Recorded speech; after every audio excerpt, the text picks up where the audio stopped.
नमस्कार दोस्तों, दिल्ली यूनिवर्सिटी के कॉलेज आपका जो श्री गुरु नानक देव खालसा कॉलेज है, यहाँ से आपके लिए वेरियस नॉन टीचिंग पोस्ट आई है।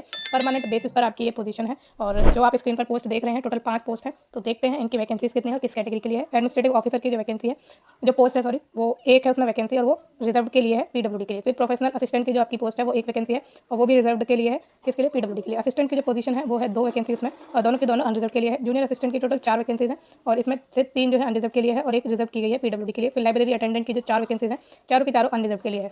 इसमें बात करें एज लिमिट की, एडमिनिस्ट्रेटिव ऑफिसर की 35 साल है, प्रोफेशनल असिस्टेंट की 35 साल है, असिस्टेंट की 30 साल है, जूनियर असिस्टेंट की 27 साल है और आपकी लाइब्रेरी अटेंडेंट की 27 साल है। ठीक है, बाकी एज लिमिट में जो आपका रिलैक्सेशन होता है कैटेगरीज को वो मिलेगा ही मिलेगा। बेसिक पे की बात करें तो एडमिनिस्ट्रेटिव ऑफिसर के लिए 56,100 है, प्रोफेशनल असिस्टेंट के लिए 35,400 है और आपकी असिस्टेंट के लिए 25,500 है, जूनियर असिस्टेंट के लिए 19,900 है, लाइब्रेरी अटेंडेंट के लिए 18,000 है। तो आपकी अच्छी खासी सैलरी बन जाएगी। ठीक है, कोई कम नहीं रहेगी। आपकी लाइब्रेरी अटेंडेंट के लिए 30 के आसपास तो आराम से पहुंच जाएगी, क्योंकि इसके साथ आपके अदर अलाउंसेस भी जुड़ते हैं। तो लेकिन आपकी सैलरी आपको पता है अच्छी ही मिलेगी। अब चलते हैं इसकी अदर डिटेल्स पर, जो आपकी क्वालिफिकेशन है और उससे रिलेटेड जो भी इन्फॉर्मेशन होगी हम साथ साथ डिस्कस करेंगे। इसके जो नोटिफिकेशन है मेन उस पर, ठीक है, ये आपका न्यूज़पेपर का कटआउट है जिसमें इन्होंने एम्प्लॉयमेंट न्यूज़ में ये दिया था। तो इसका जो नोटिफिकेशन है वो हम देखते हैं। इसमें काफ़ी छोटा छोटा आपको नजर आएगा, तो सीधा उसी पर चलते हैं। ओके, तो आइए सबसे पहले एडमिनिस्ट्रेटिव ऑफिसर की जो आपकी पोस्ट है उसकी हम देखते हैं क्वालिफिकेशन। गुड एकेडमिक रिकॉर्ड होना चाहिए, मास्टर डिग्री के साथ होनी चाहिए 55% मार्क के साथ, या फिर कोई इक्वलेंट ग्रेड है of be in UGC 7 point, तो वो आपका होना चाहिए। ठीक है, 5% रिलैक्सेशन है आपकी पीडब्ल्यूडी कैटेगरीज को। डिजायरेबल की बात करें तो एटलीस्ट 3 साल का एक्सपीरियंस है आपका सुपरवाइजरी या इक्वलेंट कार्डर में in group B post in a government department या यूनिवर्सिटी या एजुकेशनल या रिसर्च इंस्टीट्यूट या teaching and research experience along with proven administrative capabilities.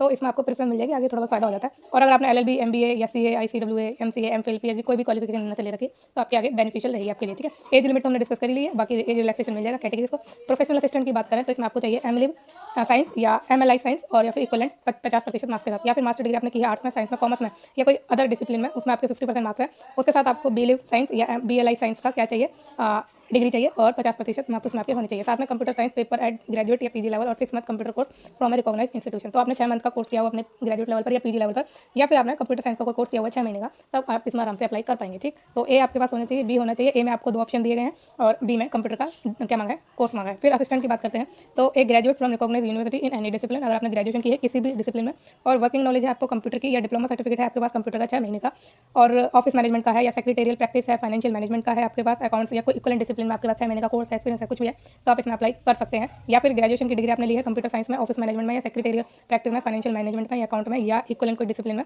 जो कि किसी रिकॉग्नाइज यूनिवर्सिटी से ली है, तो आप इसमें अप्लाई कर सकते हैं। लेकिन उसके साथ 2 साल का एक्सपीरियंस आपको चाहिए, एडमिनिस्ट्रेटिव एक्सपीरियंस। ठीक है, अब नेक्स्ट बात करें जूनियर असिस्टेंट की, तो आपके पास होना चाहिए 12th या कोई इक्वलेंट क्वालिफिकेशन और वो रिकॉग्नाइज इंस्टीट्यूशन यूनिवर्सिटी या बोर्ड से होनी चाहिए जिसमें आपके 50% मार्क्स हो, या फिर ग्रेजुएशन आपने की हो और साथ में डिप्लोमा सर्टिफिकेट हो आपके पास 6 महीने का कंप्यूटर एप्लीकेशन में या ऑफिस मैनेजमेंट में या सेक्रेटेरियल प्रैक्टिस में, फाइनेंशियल मैनेजमेंट में या अकाउंट्स या इक्वलेंट डिसिप्लिन में। तो इसमें आपके पास ये होना ही चाहिए। या फिर एक ऑप्शन आपको एक और दिया गया है कि ग्रेजुएशन की डिग्री आपने की हो कंप्यूटर एप्लीकेशन में, ऑफिस मैनेजमेंट में, सेक्रेटेरियल प्रैक्टिस में, फाइनेंशियल मैनेजमेंट में या अकाउंट्स में या इक्वलेंट डिसिप्लिन में। इनमें से किसी एक में अगर आपने ग्रेजुएशन की डिग्री ली है तो आप इसमें अप्लाई कर सकते हैं। साथ में आपको टाइपिंग स्पीड मांगी है आपसे 40 वर्ड पर मिनट इंग्लिश में और 30 वर्ड पर मिनट हिंदी में। ठीक है, तो ये आपकी क्वालिफिकेशन हो गई किसकी, जूनियर असिस्टेंट के लिए। लाइब्रेरी अटेंडेंट की बात करें तो 10th पास मांगा है आपसे और साथ में लाइब्रेरी साइंस का या लाइब्रेरी एंड इन्फॉर्मेशन साइंस का क्या मांगा है, डिप्लोमा मांगा है, सर्टिफिकेट मांगा है। ठीक है, इनमें से कुछ भी है तो आप आराम से अप्लाई कर सकते हैं। अच्छा, ऊपर मैंने आपको शायद इसमें ए पॉइंट में मैंने आपको बोल दिया था कि एक्सपीरियंस अगर किसी में भी है तो आप इसमें फॉर्म भर सकते हैं।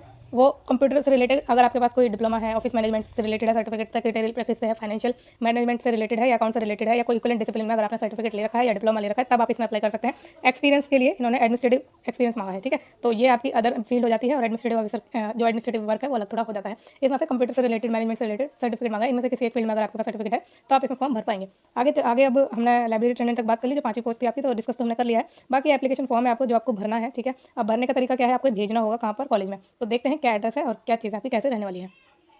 तो यहाँ पे एक बात मैं आपको पहले बता दूं कि अगर आप एक से ज़्यादा पोस्ट के लिए भरना चाहते हैं फॉर्म तो आपको अलग अलग भरना है और अलग अलग आपकी एप्लीकेशन फीस भी जाएगी। इसमें फीस है आपके लिए। ठीक है, तो फीस मैं बता दूं कितनी है। तो आपको फीस देनी है 200 रुपये की अगर आप अनरिजर्व हैं, और कोई भी फीस नहीं है पीडब्ल्यूडी और वुमेन कैंडिडेट्स के लिए। ठीक है, आपको टीएडी नहीं दिया जाएगा पेपर वगैरह देने के लिए, अदरवाइज आपको जो सैलरी अलाउंसेस होते हैं वो डेफिनेटली मिलने ही वाले हैं।